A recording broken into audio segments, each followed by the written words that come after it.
C'est surtout entre Lancia, Toyota et Ford que la bagarre devrait faire rage, par Michelin et Pirelli interposés. Tout dépend des conditions atmosphériques. Il y a de la neige, mais pas partout. Il faudra savoir choisir le bon pneu. Les acteurs sont en place, les spectateurs aussi. Ils se sont déplacés par centaines de milliers. Première mise en jambe en guise d'amuse-gueule tôt ce matin dans la plus courte spéciale du rallye. Vue de l'intérieur avec Didier Auriol. Attachez vos ceintures.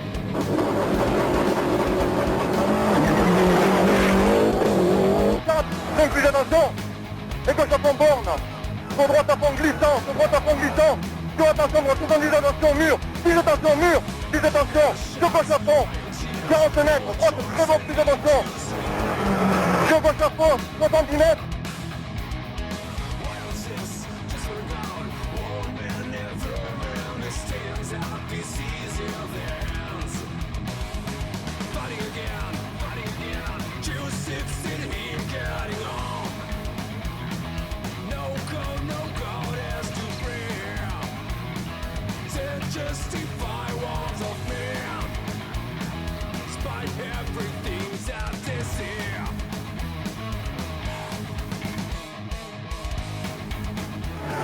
Lui, c'est Didier Auriol, sa voiture une Lancia, et il en est très content. La version 92 est beaucoup plus facile à conduire et plus efficace que celle de l'année dernière.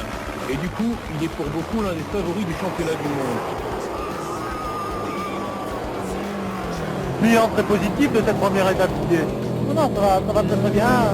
La voiture est fantastique.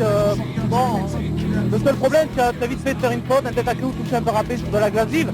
J'ai fait un tout droit dans le Corobin, bon, j'ai pu éviter tout, j'ai perdu une quinzaine de secondes, mais bon, c'est très piégeux.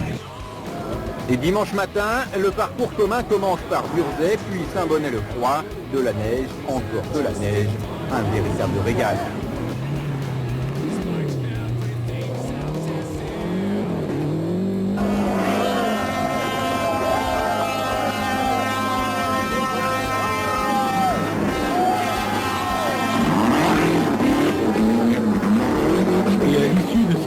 Tout se resserre au général. Mais à la Louvet, sur route pratiquement sèche, Auriol reprend du poil de la bête et 23 secondes à Carlos Sainz qui ne s'explique pas cette différence. On s'achemine vers la fin de cette seconde étape alors que Didier Auriol a semble-t-il la situation bien en main avec plus de 2 minutes d'avance sur Carlos Sainz. Dans l'ultime chrono de la journée du côté de Sisteron, les Toyota, elles, digèrent bien la glace et c'est Sainz qui fait la bonne affaire. Et mauvais choix de pneumatique sur les Lancia d'Auriol et Cancunen. Ils perdent chacun près de 3 minutes. Didier rétrograde à la seconde place du général, 49 secondes derrière Carlos Sainz. Premier problème, déjà on a fait tout un spécial sans embrayage. Et puis le plus gros problème, je crois, c'est l'impossibilité de monter dans les épingles sur la neige. Alors il a fallu qu'on attende les spectateurs qui viennent et qui poussent. Et on a perdu beaucoup de temps. Je pense que normalement Didier demain il va attaquer beaucoup. Il a roulé plus vite que nous tout le temps.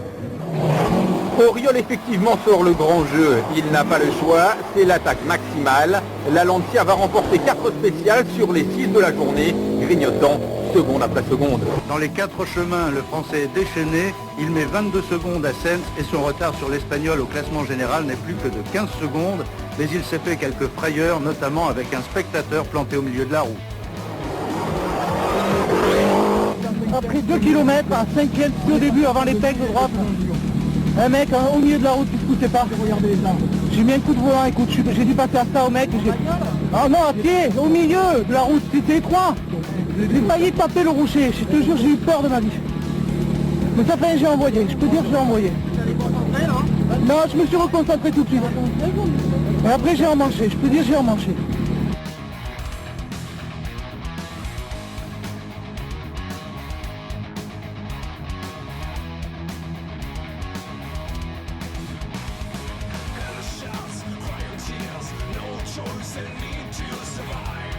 Auriol superbe, grignote seconde après seconde. Sainz ne peut rien faire. Le jour décline lentement et le héros de cette 3e étape restera à jamais Didier Auriol.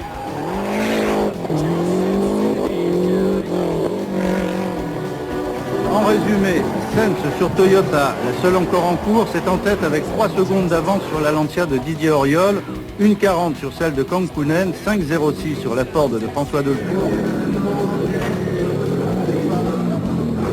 Et c'est parti pour la dernière nuit du Monte-Carlo, la fameuse nuit du Turini. Là-haut, au sommet du col, entre le Moulinet et la Bolène, ils sont plusieurs dizaines de milles à se chauffer comme dans un stade de football. Très tendu, je crois qu'en plus le Turini c'est toujours très piégeux. Il y a toujours les spectateurs qui jettent beaucoup de neige là-haut et ça j'apprends beaucoup. La bataille s'engage, d'abord indécis. Premier passage au Turini, Sainz prend 1 seconde à Didier Auriol.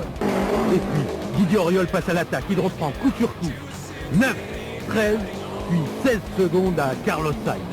Retour au Turini pour la deuxième boucle et coup de théâtre. Sainz refuse de partir pour des raisons de sécurité. La spéciale est neutralisée. Les pilotes en avaient gros sur le cœur. Je partage l'avis de Carlos Sainz, je partage l'avis des autres pilotes également. Je crois qu'il n'y a pas que lui qui a pris cette décision. Malheureusement, il y a certains spectateurs qui trinquent, qui sont eux disciplinés, mais il y a une majeure partie d'abrutis, complètement bourrés. Ils sont allongés sur la route, ils lancent des boules de neige sur la voiture de Carlos, ils font n'importe quoi. Moi, ils m'ont arrêté à la fin de la spéciale, ils tapaient sur la voiture, ils ont rien compris. L'annulation du deuxième passage dans le Turini ne changera rien au classement et Auriol remporte donc sa deuxième victoire au Rallye Monte-Carlo.